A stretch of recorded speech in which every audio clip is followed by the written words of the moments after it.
वहीं प्रतापगढ़ जिले के धरियावद, पीपलखूंट और अरनोद के ठेठ आदिवासी अंचल में दूर दूर तक आदिवासियों की झोपड़ियां हैं। यहां के आदिवासी समाज का रहन सहन और उनकी संस्कृति देखने पर पता चलता है कि यहां कई सालों पहले से ही सोशल डिस्टेंसिंग समेत ऐसे कई नियमों का पालन हो रहा है जो इन दिनों कोरोना संक्रमण की रोकथाम के लिए जरूरी है।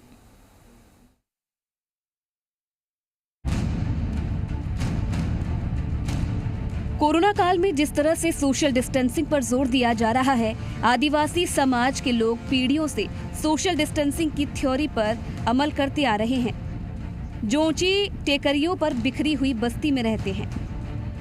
आदिवासी समाज की संस्कृति में ही सोशल डिस्टेंसिंग रची बसी है। चाहे एक परिवार में 3 भाई हो, लेकिन तीनों के घर अलग अलग जगह पर एक दूसरे से पर्याप्त दूरी पर बने होते हैं। इसके पीछे सोच यही रहती है कि भाई हो या रिश्तेदार, दूरी से स्नेह और प्यार बढ़ता है। इसके साथ ही पर्यावरण का प्रेम भी मिल पाता है। घरों की दूरी बनाने की एक वजह यह भी है कि घरों में आपसी दूरी से गर्मी के समय पर्याप्त हवा और ठंड में सूरज की पर्याप्त किरणें घर में आ सके और समुदाय के लोग बिना पंखे और बिना हीटर के पर्यावरण की सहायता से इन सब का लाभ ले सके। विशेष करके हम आदिवासी इलाकों में रहते हैं। हमारे मकान भी मतलब पूर्वजों द्वारा खेती पे बनाए जाते हैं। तो एक जैसे देखा जाए 150 मीटर के ऑलरेडी मकान हमारे दूर दूर रहते हैं और हम कभी भी हमें शुद्ध वातावरण मिलता है, शुद्ध प्रकृति की हवा मिलती है। क्योंकि देखा जाए तो हमारे वृक्षारोपण खेतों में ऑलरेडी है ही है और घरों के आसपास भी है ही है और हमें शुद्ध रोशनी मिलती है। जैसे कि हमारे गाँव में ये जैसे गाँव है, हम सब दूर दूर रहते हैं यहाँ और मकान भी दूर दूर होते हैं। और हमारे यहाँ गांव में कहने का मतलब कि यहाँ खाना पीना मतलब जैसे सूर्य की किरणें ऊपर से गिरती है यहाँ कोई, और हमको कूलर वगैरह इनकी कोई ज़रूरत नहीं है, पंखे वगैरह। जैसे कि हमारे यहाँ हवा आती है और शुद्ध प्रवाह होता है इसमें, और इसमें हमारे गाँव में लोग स्वस्थ से रहते हैं। हम आदिवासी हाथ मिलाने की बजाय नमस्कार करना ज़्यादा उचित समझते हैं। इसके अलावा जय जोहार, जय मालिक, जय गुरु बोलकर अभिवादन करते हैं। घर के बाहर चौकी या चबूतरे खास इसी कारण बनाए जाते हैं कि आने वाला मेहमान इन पर बैठे, ना कि घर में। आदिवासी अंचल के लोग भी कई सालों से मान्यता है कि अगर घर अलग अलग जगह और दूरी पर होगा तो किसी भी बीमारी के संक्रमण से बचा जा सकता है।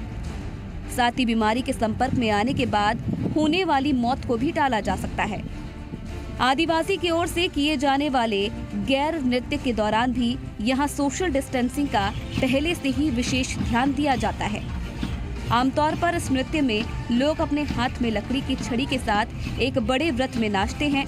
ये नृत्य पुरुषों और महिलाओं दोनों की ओर से किया जाता है।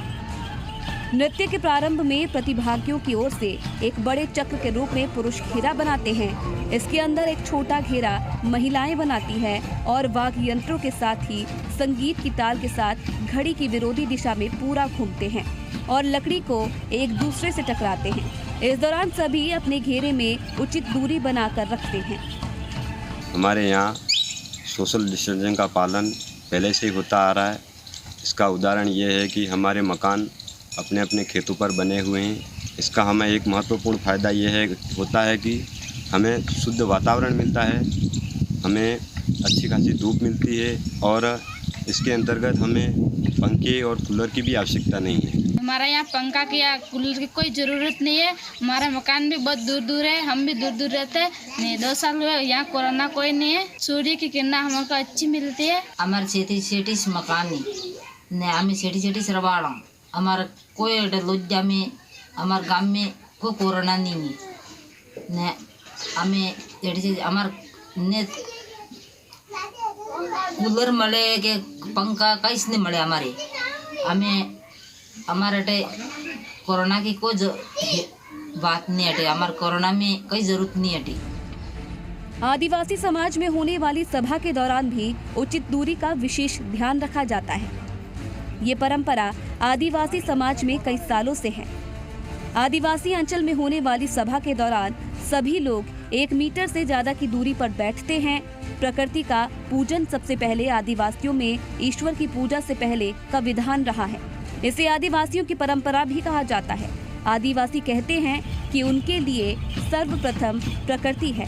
किसी विनाश से रक्षा करने के लिए वो सबसे पहले प्रकृति की पूजा करते हैं। विवेक उपाध्याय, जी मीडिया, प्रतापगढ़।